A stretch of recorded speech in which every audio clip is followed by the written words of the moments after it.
Ils n'aiment pas les michtos. Si en ce moment tu dates, tu fais des rencontres, tu rencontres des hommes et que tu es tombé malheureusement sur un homme qui t'a dit ouvertement, explicitement, je n'aime pas les michtos et qui t'a raconté ses expériences avec ce qu'il appelle michto, écoute bien cette vidéo du début à la fin. Ce qu'il faut comprendre, c'est qu'il y a certains hommes qui anticipent. Ils anticipent quoi? Ils anticipent le fait que rencontrer une femme, ça va coûter certaines sommes peut-être pour aller au restaurant, pour sortir, et aussi des sommes émotionnelles. C'est un investissement financier, mais à la fois aussi émotionnel, qui va prendre du temps.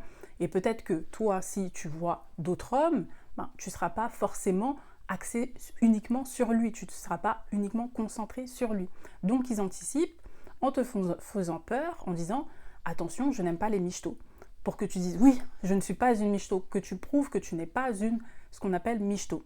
Et ils utilisent michtonneuse de manière très légère, pour tout et pour rien.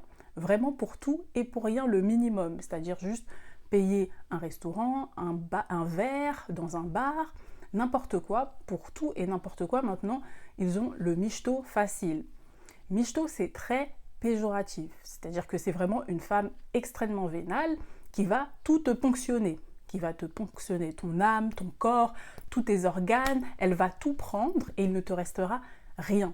Donc c'est vraiment pour vous faire peur, pour vous faire mal, pour vous dire que tu es un individu extrêmement mauvais, que tu es mauvaise, que tu es une mauvaise personne, que tu iras même jusqu'en enfer.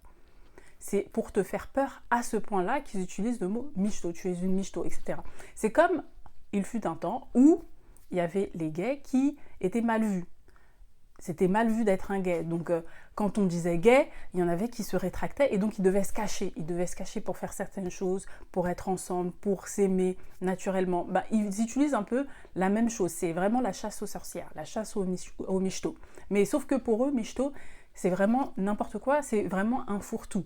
Les michetonneuses, de manière générale, il n'y en a que très peu et c'est très rare qu'on les voit comme ça à la lumière du jour, qu'elles se montrent, qu'elles s'expriment. Et une michetonneuse de base, elle est extrêmement stratégique, elle doit être extrêmement stratégique. Or, la majorité des femmes, c'est pas le cas. On demande des choses assez simples. On demande des choses basiques, c'est-à-dire la base maintenant, c'est devenu de la michetonnerie. Donc il faut faire très attention à ces hommes parce qu'ils anticipent justement pour ne pas avoir à faire grand-chose. Et que tu aies peur de demander grand-chose, de te poser la question, de remettre tout ce qu'il fait en question. Ah mais il a fait ça, il a juste fait ça, il fait que ça, mais pourquoi il me dit de venir jusqu'à chez lui alors que on peut sortir dehors? Parce que tu auras peur déjà d'imaginer le fait qu'il t'invite dehors, parce que tu vas dire, ah mais il va me traiter de michto, sinon il va me traiter de michto comme l'autre. Je veux pas qu'il me mette dans la même case que l'autre, dans le même sac que l'autre.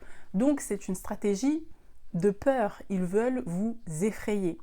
Et souvent quand on écoute leurs histoires, leurs expériences de michetonnerie entre guillemets, on se rend compte que c'était quasiment pas grand-chose.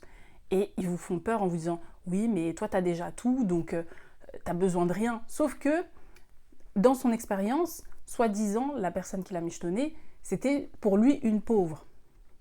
Et il l'a fait regretter, il l'a fait culpabiliser justement pour ça, parce qu'elle était pauvre. Donc vous pouvez vous dire « Oui, mais moi, ça va, je suis bien, elle avait rien, donc c'est normal. » Non, parce que sur vous, pour vous, même des femmes qui ont assez de moyens, qui vivent bien, qui se débrouillent, qui n'ont pas besoin d'un homme pour survivre, qui sont indépendantes, même dans ce cas-là, ils peuvent vous traiter de michto. Ils vont dire « Ah, mais tu peux t'offrir ces choses-là, donc pourquoi tu as besoin de moi? Pourquoi tu peux faire ça? Non, mais on n'a pas besoin de toi, tu n'as pas besoin de tout ça. En fait, tu n'as besoin de rien. Tu n'as pas besoin de ci, tu n'as pas besoin de ça, ça sert à rien. » Ils sont très dans la logistique, dans le minima du minimum. Parce que, soi-disant, ça ne t'apporte rien en plus, tu n'en as pas besoin. Sauf que même celles qui en ont besoin, ils les traitent de michto. Ils traitent tout le monde de michto. En fait, selon la personne qu'ils ont en face, ils vont trouver les arguments nécessaires. Ils vont adapter leur argumentaire.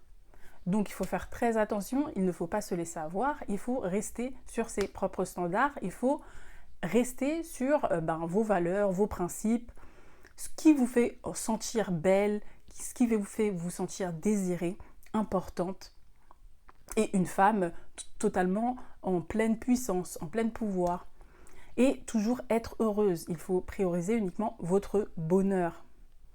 Et arrêtez donc du coup, arrêtez de vous laisser avoir par ça. C'est juste des techniques et certaines stratégies qu'ils utilisent maintenant. Michto, michto, michto pour ci, michto pour ça, michto pour tout et n'importe quoi.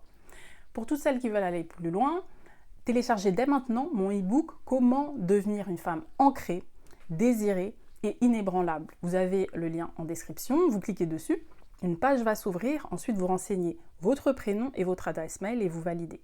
Et je vous dis à très vite mesdames pour une prochaine vidéo.